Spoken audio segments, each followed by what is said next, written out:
Okay, so we are witnessing SoFi breaking out from a key level. Happy hump day, happy Wednesday to everyone out there. And this video is going to be dedicated to SoFi. So if you are a SoFi watcher, aka SoFi brother or sister, let me know down below. If you own SoFi, if it's a long-term investment, if it's a trade position, definitely would love to hear from you all. Me personally, I'm a long-term investor in SoFi, so anything that I talk about SoFi on here is going to be very much geared to not momentum trading. And I will say this though, momentum trading does work very well when it is going in the other direction, which means it's going down. Because if you're a long-term investor, well, my philosophy is very simple. You buy the fear, you buy the blood, you pick up discounted shares for the future. I've been buying SoFi ever since it broke $25, 6 months ago now. And I ended up picking up even more discounted shares in the 15s. So momentum trading works well for long-term investments because if it's going down because momentum's pushing it, you can definitely pick up a bargain. So understand that if you are a SoFi shareholder, that's really where I stand personally. I've said this many times and I'll continue to say it.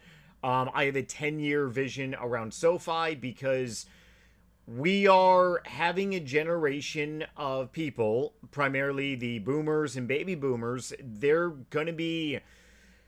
There's no nice way for me to really put this. I'm a very blunt human being myself. They're leaving our reality, okay? There's not more baby boomers being made.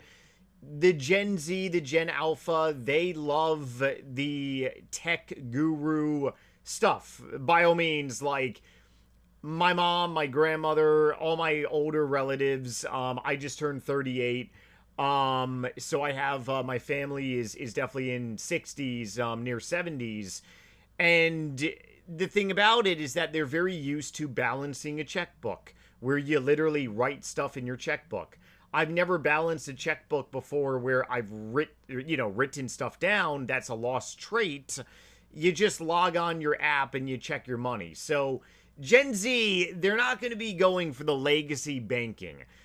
Gen Alpha, they won't even know where the legacy banking is. So these banks, big banks like JPM, they got to concede with the new generation. And SoFi, they have set themselves up beautifully to capture the new type of audience that is really coming into the banking system, really coming into the world of finance and also investments as well. Oh boy, excuse me. I got some coffee burpees. It is 11:07 a.m. So SoFi right now, on the chart, this is the 5-minute chart. We have a tremendous amount of volume. I have the VWAP up, volume weighted average price, and pretty much at the open, we did have a little dip down. But the big thing that is going right now for pretty much the stock market is, it's pretty funny because AMD ran up 5% yesterday. And, and by the way, if you are new here, welcome. I'm a SoFi loving baboon guru. Hopefully you are too for clicking on this video. I cover a wide range of stocks on this channel. This channel is still relatively new, so if you enjoy my content, smash the like button and subscribe for more.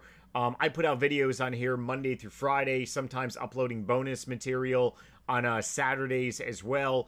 The stock market is somewhat turning a shift right now to becoming a little more interesting among people. My main YouTube channel of 200,000 subscribers plus, Nightmare RH, it's a gaming channel. People in the video game atmosphere, people just in general, they don't see the stock market right now as being popular. That should be a key signal to anyone that knows the market. You should be getting invested, okay? You should be building positions, because if nobody wants to buy stock, hey, do your due diligence around companies.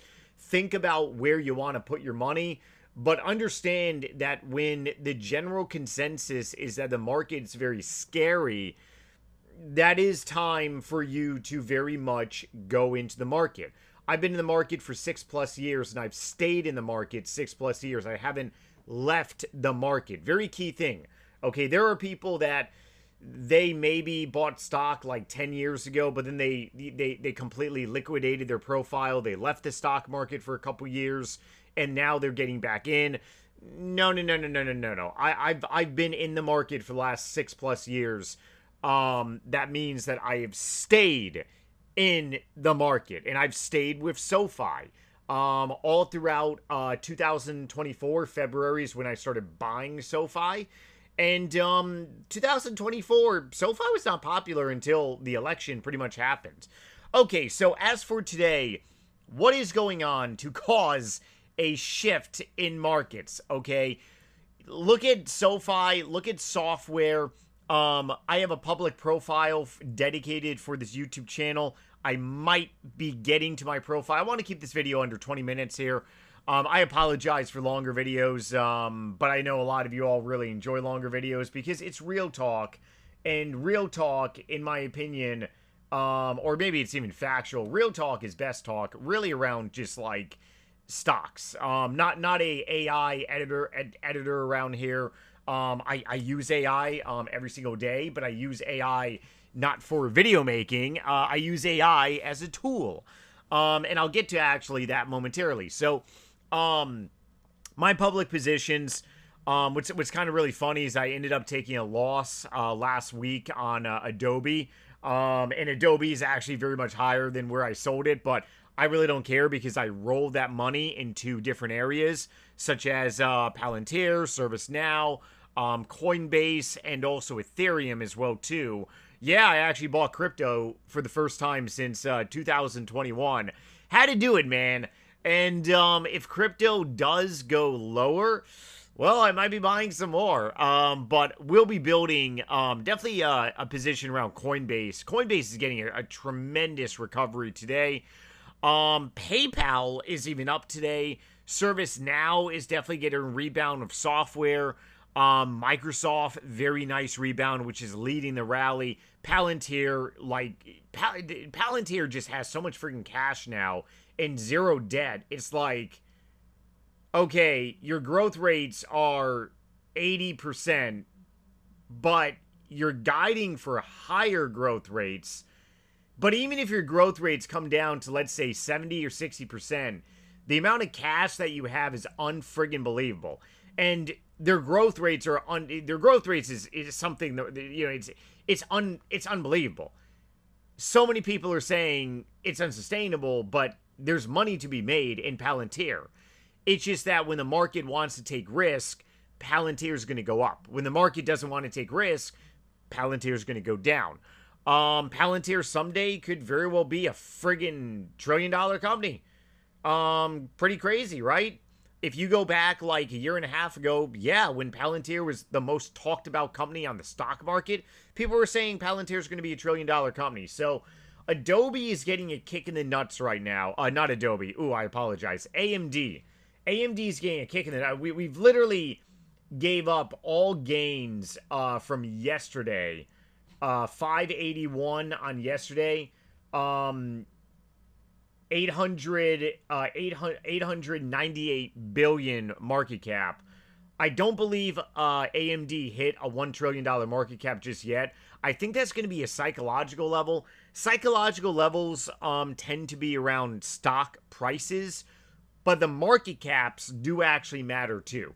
I can definitely say for AMD as a shareholder of AMD, the big quarters are coming. And soon that 1 trillion is going to be smashed. It's going to be smashed. There's no reason, in my opinion, that AMD cannot be a true $1 trillion company. Saying that AMD is going to be a 4, 5, maybe $6 trillion company and take over or take on Nvidia, that is not my bullish thesis. But I am bullish on AMD. I'm not a perma bull, okay?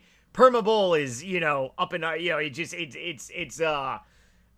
like Micron, basically, pretty much, right? How Micron is just ran up refusively, And there are perma bulls around Micron that is saying there's nothing that's going to stop Micron. I got to do a separate video on Micron. My opinions are a little different here. But going with SoFi here. Okay, so what is really causing this, and what is causing a lot of great stuff happening today? Well, believe it or not, what is causing great momentum today, here we go. So I'm going to go ahead and post this video link down below in the description. 49 minutes. If you want to go ahead and watch it, you can definitely watch it. If you are using AI, you can also feed this video to AI, and AI can analyze it for you.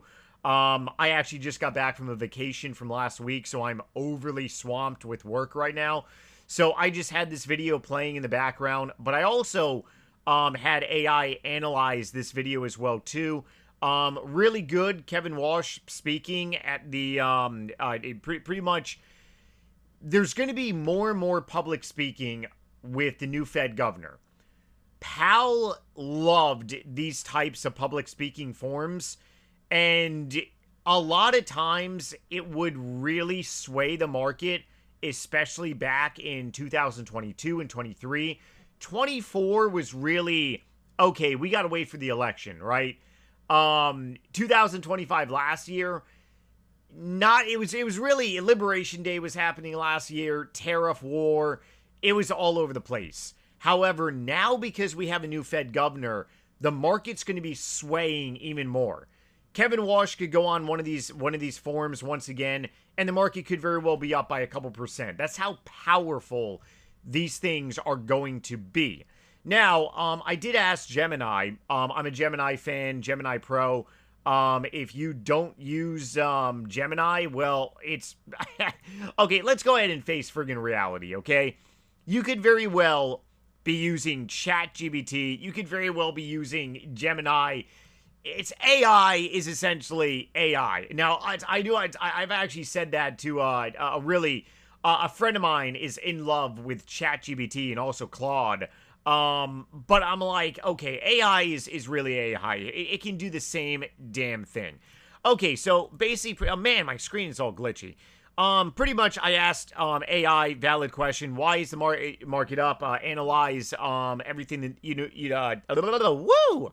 Fed governor, word salad there. Pretty much is speaking today. Water cheers. Hold on. Got to lubricate up the old throat. Okay. Fed Governor Kevin Warsh spoke this morning on the panel. ECB form in central banking in Sintra, Portugal. I think I just butchered that. Let's go ahead and skip that. And the big reason the market's breathing a sigh of relief is what he didn't say. So, to really add to a comment to that, a lot of new people in the market, they may not understand why something is going up or down, because they're like, I don't understand. He didn't say anything bad. Okay, he didn't say anything bad.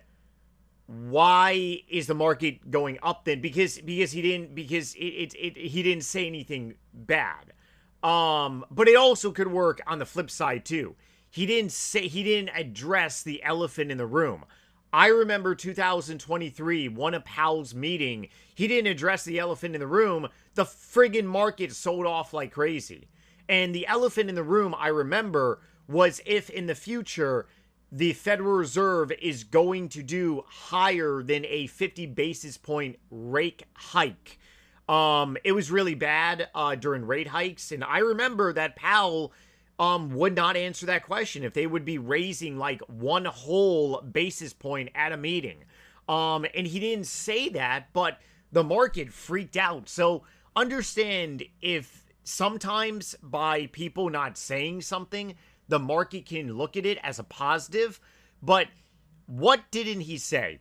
So given his hawkish debut at the June FOMC meeting a couple weeks ago now, where the dot plot revealed a sudden shift with nearly half of the Fed officials forecasting rate hikes by the end of the year due to Iran war-related inflation, investors were braced for him to double down on a potential September hike. Instead, he went out of his way to offer absolutely zero fuel to the bears.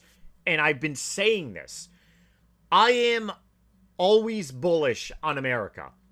I love America. I'm a patriot. I'm a veteran, Afghan vet. Long term, I'm always bullish on America, but I'm not a perma bull. There are economical issues where you can be long-term bullish, short-term bearish. I've been short-term bearish pretty much up until very recently, I want to say about a month ago, and I very much have been moving to neutral, being short-term. Always long-term bullish, always believe in buying stock, but short-term, you got to be realistic. People who buy index funds, like only buy index funds, they tend to be like perma bull. The market's it's a rigged game. The market's gonna go up and up and up. Just buy whenever, right? They're perma bulls, okay? They're not taking in consideration like short-term stuff, okay? But short-term, I am very much neutral now. What's gonna make me even more bullish being short-term? Pretty much the next FOMC meeting, if he straight up comes out and says, hey, yeah, no hikes, no hikes, no hikes, then I'll be long-term bull, short-term bull as well too. And the market's going to go on it's going to go on a upward trajectory. Okay, key takeaways. Total killer forward guidance. Warsh explicitly reiterated his goal is to stop the Fed from trying to telegraph a hint to the future interest rate, which is just leading traders and people manipulating the markets. So he wants to get the Fed out of the spotlight of the market, which is not a bad thing. The Federal Reserve has really never been necessarily always in like the spotlight. Forward guidance, the 4 weeks buffer directly pressed on whether the recent spike in U.S. inflation, 3 years high to oil prices were tempered. He declined to judge right away, declaring, we meet again in 4 weeks. That is bullish, okay? Bullish. Because in 4 weeks, we know so we get all these reports the month prior. Well, June was May's data, which was higher. Now we're going to get June's data in July, and oil is going to be below $90 a barrel. And then in August, or I don't even think we have an August FOMC meeting, maybe September, then we're going to get all the data with oil below 85. Okay, so that's dovish. That's bullish. Unshakable stance on independence, despite pressure from heavy pressure from President Trump to lower interest rate. Walsh firmly drew a line standing regarding the Fed's political anatomy, stating, we're going to be an independent central banking at the moment. You're not going to see the changes to that. So basically, pretty much, when the Federal Reserve needs to lower rates, they're going to lower rates. When they need to raise rates, they're going to raise rates. However, Kevin Walsh, he does want rates to be lower because he knows that America needs to refinance their debt because we can't even make our interest rate payment in the next several years, and that's pathetic. Pathetic that our politicians have literally spent so much of our hard-earned tax money, right? Lastly, the 2% inflation error. He stood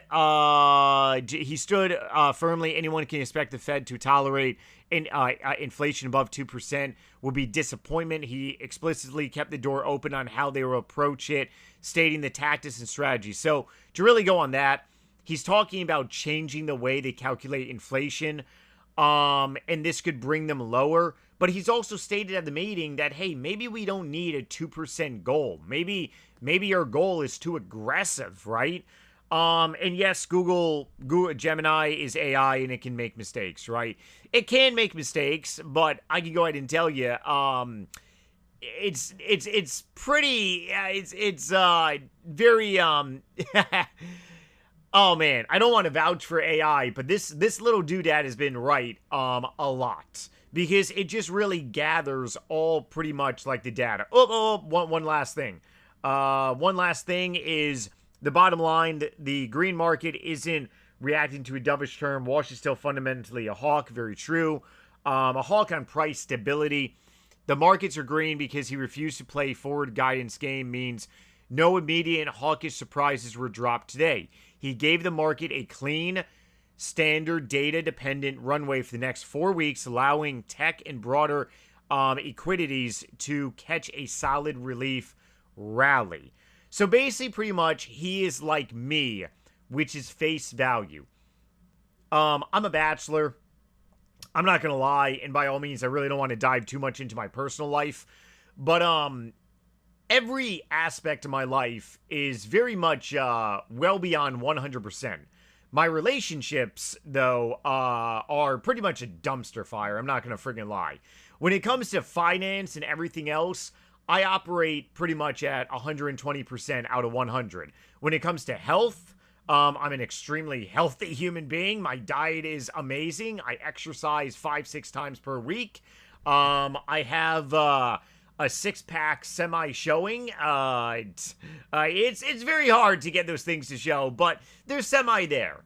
When it comes to relationships in my life, though, it's clear-cut. And one of the reasons why my relationships have always been just up and down is because I'm a very face value human being.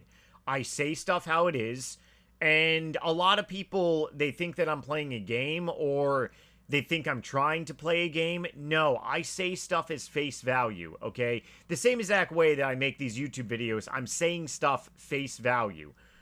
Kevin Warsh, in my opinion, is a very face value kind of guy, and the market is getting a adjustment of the new Fed governor. Powell played games, okay? Oh yes, Powell did play games. You want to know why Powell played games? Because Powell cut interest rates right before the election of 2024 by 50 basis points. He was expected to do maybe a 25 basis point, but he came out and surprised everyone. And the market was so surprised that they didn't even rally. The market was mind blown. It's like, why are you doing that? Well, if you go ahead and look up Powell's voting record, the guy's a Democrat, okay? Let's go ahead and cut the bullshit. Politics are at play here 24/7. Warsh, if you look at his history, he is super wealthy, and he also has ties to the Trump family. I mean, like, come on, okay? Do I think the guy is going to be aligned to President Trump secretly? 100%. You know, I mean, it's, you know, that's just the way it is. But is he going not to play? I don't believe he's going to play games. Let me just say that, okay? I believe he's going to be very face value.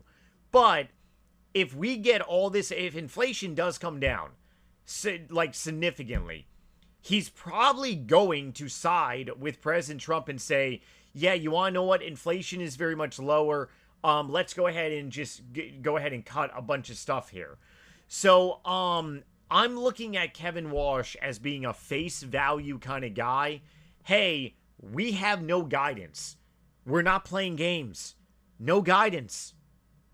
Okay, you're not playing a game. No guidance. Okay, that's good. And yeah, this video is over 20 minutes here. So, you got to know how to read these people. And the way you read them is just by being in the market. It's like I said, 6+ years. To be exact, 6 years and friggin' 4 months-ish. But I've gotten to know people and how they operate. And he is going to be a face value kind of guy. The market obviously is reacting to that.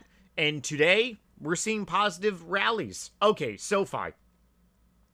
Where is SoFi going in the short term, in the sense of maybe, I want to say, the next 4 weeks?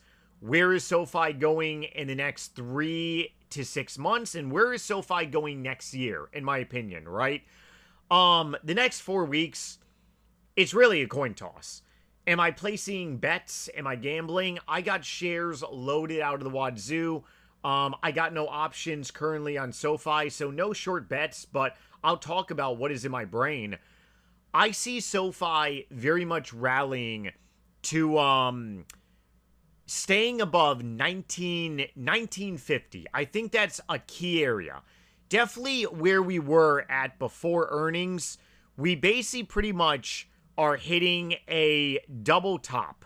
One double top back in beginning of June, And now we have another one identical to June. We fell off in April because of their earnings. So hopefully you can see on the screen here. So we have to break out of this pretty much double top that we are in. We have to stay above, honestly, really 1850. We got to get to 19 bucks. We could very well stay around a range of maybe 1850 to 1950 for the next 4 weeks. We very well could. We could go up a little, down a little. It could be very nerve-wracking, and people may go a little crazy. We could very well break above 20 bucks, go to maybe 21, 22. That could very well happen, okay? August 4th is when, I don't believe SoFi has set a earnings date. Hold on one second. Next Fed Gov meeting, I believe it is July 28, 29. July 29. So July 29 is going to be, so SoFi's earnings is going to be after the Fed meeting, which is going to be good. That is really good. We could see a massive SoFi breakout. If the Fed adjusts their guidance, SoFi can adjust their guidance. And in the next 3 to 6 months, by the end of this year, we could have SoFi very much at or above 25 bucks, maybe even higher, getting all the way back to up here where we pretty much did a waterfall back in January this year. Next year, we're busting through all-time highs, okay? Next year is going to be an absolute rally for SoFi, in my opinion. That is when we're going to probably be getting into the 35, 40, maybe even $45 area next year, okay? I did make a video of a updated price projection on SoFi for this year, and it's nothing pumpy, juicy. It's based off what the CEO has stated, trading at 5 times tangible book value. That's pretty much anywhere between $25 to $35. That is a realistical price target. A unrealistical price target would be like 55, 65 bucks. Very unrealistical, okay? But realistical, SoFi, when this economy and when this fear goes away, there is nothing stopping this stock from going back to 25, going back to 28, going back to 32, and on its way to 35, 40 bucks. Nothing stopping it over the course of a year. So you're a long-term investor. It's, in my opinion, you got, I mean, hey, do your due diligence, but my position is built on 2 accounts.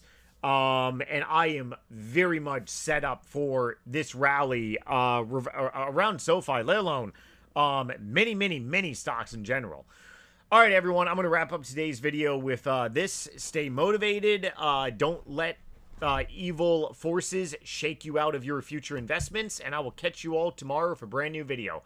Later.